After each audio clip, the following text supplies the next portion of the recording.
നിങ്ങളുടെ ഇഷ്ട പരമ്പരകൾ എക്സ്ക്ലൂസീവായി സൺ നെക്സ്റ്റ് ആപ്പിലൂടെ തികച്ചും ഫ്രീ ആയി ഇപ്പോഴേ ആപ്പ് ഡൗൺലോഡ് ചെയ്യൂ. പക്ഷെ എല്ലാം ഇന്ന് നടക്കുമെന്നാ. ശബരിക്ക് പറ്റുന്ന അവൻ സംഘടിപ്പിക്കട്ടെ, ബാക്കി നമുക്ക് നോക്കാം. ഇൻഷുറൻസ് എമൗണ്ട് അക്കൗണ്ടിൽ വന്നാൽ നമുക്ക് തിരിച്ചു കൊടുക്കാലോ. അത് ശരിയാ. മറ്റെന്തെങ്കിലും ആവശ്യം പറഞ്ഞ് 2-3 ദിവസത്തേക്ക് അച്ഛൻ്റെ കയ്യിൽ നിന്ന് ദാസാറിന് ക്യാഷ് മറിക്കാൻ പറ്റില്ലേ? അത് വളരെ ഈസി ആയിട്ട് ചെയ്യാവുന്ന കാര്യമാണ്. പക്ഷേ എന്ത് ചെയ്താലും ഇന്ന് 20 ലക്ഷം രൂപ ഉണ്ടാക്കി ദയ തിരിച്ചു കൊണ്ടുവരാൻ പറ്റുമെന്ന് തോന്നുന്നുണ്ടോ? ഇല്ലല്ലോ. അങ്കിള്, ഒരു രാത്രി എന്ത് ധൈര്യത്തില നമ്മൾ അവളെ അവന്റെ കൂടെ നിർത്തുക? അവന് നന്ദുവിന്റെ ബ്രദറാ.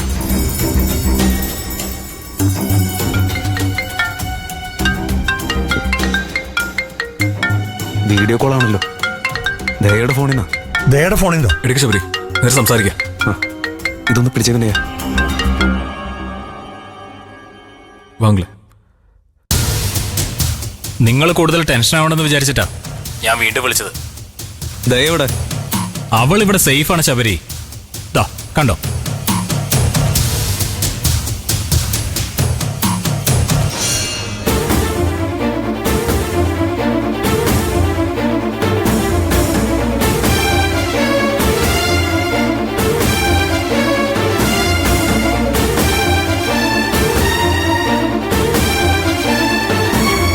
ഞാൻ ഈ മുറിയിൽ നിന്ന് പുറത്തു പോകും.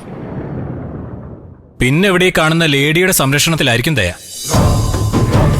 ഇവിടെ ഒന്നിനും ഒരു കുറവ് ദയക്കുണ്ടാവില്ലെന്ന് ഒന്നുകൂടി ഞാൻ ഉറപ്പു തരാം. എനിക്ക് ധൃതിയൊന്നുമില്ല. ഇൻഷുറൻസ് കമ്പനിയിൽ നിന്ന് പൈസ ട്രാൻസ്ഫർ ആവുന്നത് വരെ ഞാൻ കാത്തിരിക്കാൻ ഒരുക്കമാണ്. പ്രശ്നത്തിനും വഴക്കിനൊന്നും നിങ്ങൾ വരാതിരുന്ന മാത്രം മതി. ഇല്ല, നീ ആവശ്യപ്പെട്ട പണം ഇന്ന് തന്നെ തരാനുള്ള തീരുമാനത്തിൽ ഞങ്ങള്. ഒരു ദിവസം പോലും ദയ നിന്റെ കസ്റ്റഡിയിൽ നിർത്താൻ ഞങ്ങൾക്ക് ഒരു താല്പര്യമില്ല. ഓക്കെ, ഞാൻ ശബരിയുടെ നമ്പറിലേക്ക് ബാങ്ക് ഡീറ്റെയിൽസ് അയക്കാം. നിങ്ങൾ ക്യാഷ് റെഡിയാക്കിക്കോ.